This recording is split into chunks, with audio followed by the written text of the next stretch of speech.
Students இப்போ இந்த வீடியோவில் நம்ம பார்க்க போகிறது 10th மேக்ஸு எக்ஸசைஸ் நம்பர் 6.4ல் இருக்கக்கூடிய இந்த செகண்ட் தான் பாருங்கள்.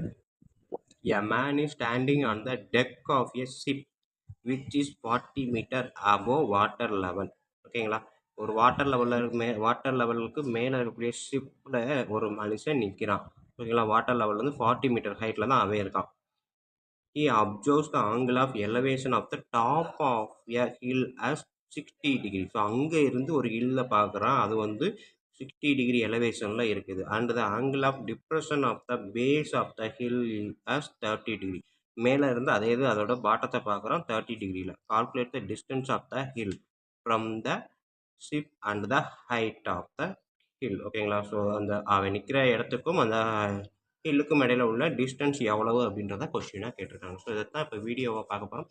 வீடியோ பார்க்குறதுக்கு முன்னாடி நம்ம சேனலை இது வரைக்கும் சப்ஸ்கிரைப் பண்ணாமல் இருந்தீங்கன்னா தயவுசெய்து சப்ஸ்கிரைப் பண்ணிடுங்க. அப்படியே பக்கத்தில் பெல் ஐக்கான் இருக்கும், அதையும் கிளிக் பண்ணிடுங்க. அப்போ தான் நம்ம போடக்கூடிய அனைத்து வீடியோக்களுக்கான நோட்டிஃபிகேஷனும் உங்களுக்கு கரெக்டாக ரீச் ஆகும். ஓகேங்களா, நன்றி. இப்போ வாங்க நம்ம கிளாஸ்க்குள்ளே போகலாம். ஸோ ஃபஸ்ட்டு ஸ்டேட்மெண்ட் இதை கொடுத்துருக்கிறத நம்ம படமாக வரைய போகிறேன். A man standing on the deck of a ship.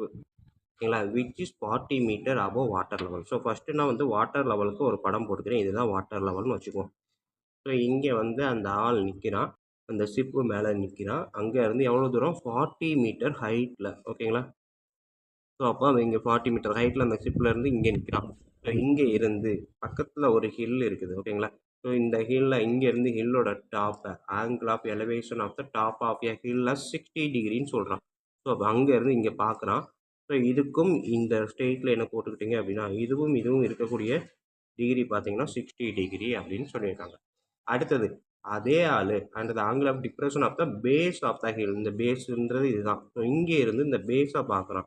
So அப்போ இப்படி பார்க்கும்போது மேலேருந்து கீழே பார்க்கும்போது எனக்கு கிடைக்கக்கூடியது இது ஆங்கிள் ஆஃப் டிப்ரெஷன். ஓகேங்களா, ஸோ இதுதான் ஆங்கிள் ஆஃப் டிப்ரெஷன். எவ்வளவு சொல்லியிருக்காங்க அப்படின்னு பார்த்தீங்கன்னா 30 டிகிரின்னு கொடுத்துருக்கான். ஸோ இதுக்கப்புறம் என்ன கேட்டிருக்காங்க? Calculate the distance of the hill. ஓகேங்களா, இந்த ஹில்ல இருந்து ஃப்ரம் த ஷிப், இந்த ஷிப் வரைக்கும் இருக்கக்கூடிய டிஸ்டன்ஸ் எவ்வளவு அப்படின்னு தான் கேட்டிருக்கான். இதுதான் கொஸ்டின். ஓகேங்களா, இதைத்தான் இப்போ பார்க்க போகிறோம். ஸோ இதில் √3 = 1.732ன்னு அவன் கொடுத்துட்டான். ஸோ இப்போ எல்லாத்துக்கும் பேர் வைக்குமா? ஸோ இது ஏ, பாயிண்ட் பி, பாயிண்ட் சி. ஓகேங்களா, இப்போ இங்கே வச்சுட்டிங்க அப்படின்னா அடுத்தது இதை வந்து பாயிண்ட்டு டி, இது வந்து பாயிண்ட் இ. போன சம் செஞ்சதான், பட் போன சம் இதோட ஹைட்டு கேட்டான், இந்த சம்மில் இதோட லென்த்தை கேட்டிருக்கான். ஓகேங்களா, ஸோ இப்போ இங்கே 30 degree angle of depression from C வந்து 30 டிகிரி அப்படின்னா அதே இது angle of elevation from D வந்து 30 டிகிரி. ஓகேங்களா, ஸோ இப்போ நான் ட்ரையாங்கிள் ஏபிசியை மட்டும் எடுத்தேன். ஓகேங்களா, ஸோ அப்போ இன் ட்ரையாங்கிள் ஏபிசி. ஓகேங்களா, இன்னொன்று இங்கேருந்து இசி வந்து 40 மீட்டர் அப்படின்னா பிடியும் அதே லென்த்து தான். ஓகேங்களா, ஸோ இன் ட்ரையாங்கிள் ஏபிசி எடுக்கும்போது நம்மளுக்கு தெரிஞ்ச formula tan θ = opposite side by adjacent side. So அப்போ tan 60 டிகிரி = ஆப்போசிட் சைடு என்ன இருக்குது? ஏபி. என்னன்னு எனக்கு தெரியாது, ஆனால் எக்ஸ்ன்னு பேர் வச்சுக்கோமா. இது லென்த் என்னன்னு தெரியாது. ஸோ இது ஒய்னா இது ஒய் டிவைடட் பை பிசி. ஓகேங்களா, tan 60ன்றது √3, ஏபின்றது எக்ஸ்ன்னு வச்சுருக்கோம், பிசின்றது ஒய்ன்னு வச்சுருக்கோம். ஓகேங்களா, ஸோ அப்போ இதை இன்டர்சேஞ்ச் பண்ணுறேன். கீழே இருக்கிறது மேலே போகுது, மேலே இருக்குது கீழே வரப்போகுது. ஓகேங்களா, ஸோ அப்போ ஒய் = x/√3. ஓகேங்களா, ஸோ இது ஒரு ஸ்டேட்மெண்ட், x/√3. நெக்ஸ்ட்டு நான் என்ன பண்ண போகிறேன்?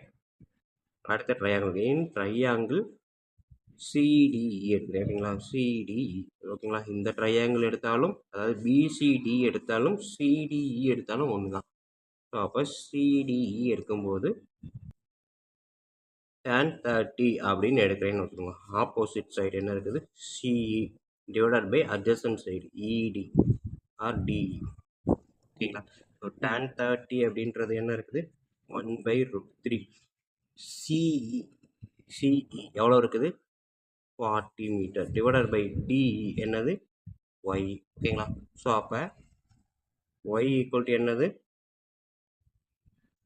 இன்டர்சேஞ்ச் பண்ணுறேன். ஸோ இது வந்து இந்த சைடு போகுது, இது வந்து இங்கே வரும். ஓகேங்களா, அதாவது கிராஸ் மல்டிப்ளிகேஷன். ஒய் வந்து இந்த சைடு மேலே வந்துடும், √3 வந்து இந்த சைடு மேலே போயிடும். இப்போ 1 × y, 40 × √3, 40 √3. Y = 40 √3, y equal to x/√3. So இது 2ல் இருந்து நான் என்ன பண்ணலாம் ஓகேங்களா. ஸோ ரெண்டுமே ஒய் ஈக்குவல் டு ஸோ அப்போ ஃப்ரம் 1 and 2 2 ஈக்குவேஷன் வந்து நான் என்ன பண்ண போகிறேன், x/√3 ஈக்குவல் டு 40√3 எழுதலாமா. ஸோ அடுத்த ஸ்டெப்பு இந்த √3யை நான் கிராஸாக இங்கே கொண்டு போகிறேன் அப்படின்றப்ப அடுத்த ஸ்டெப் என்ன வரும், x is equal to 40√3 into √3. இப்போ இன்ட்டுன்றதை நான் ப்ராக்கெட்டில் போட்டிருக்கேன் ஓகேங்களா. இப்போ பாருங்கள் √3 into √3 நான் இன்ட்டுக்கு மல்டிப்ளிகேஷன் போடாமல் ப்ராக்கெட்டில் போட்டிருக்கேன். ஸோ அதை மனசில் வச்சுக்கோங்க. 40 into 3 120. ஸோ எக்ஸு வந்து என்னது 120. எக்ஸுன்றது என்னது இங்கே இருக்குது ஓகேங்களா. ஸோ ஏபி தான் எக்ஸு 120. ஆனால் அவன் கேட்டிருக்கான் என்ன கேட்டிருக்கான், இதோட லென்த்து தான் கேட்டிருக்கான், டிஇ தான் கேட்டிருக்கான். ஸோ அப்போ டிஇனா எனக்கு ஒய் தான் வேணும்.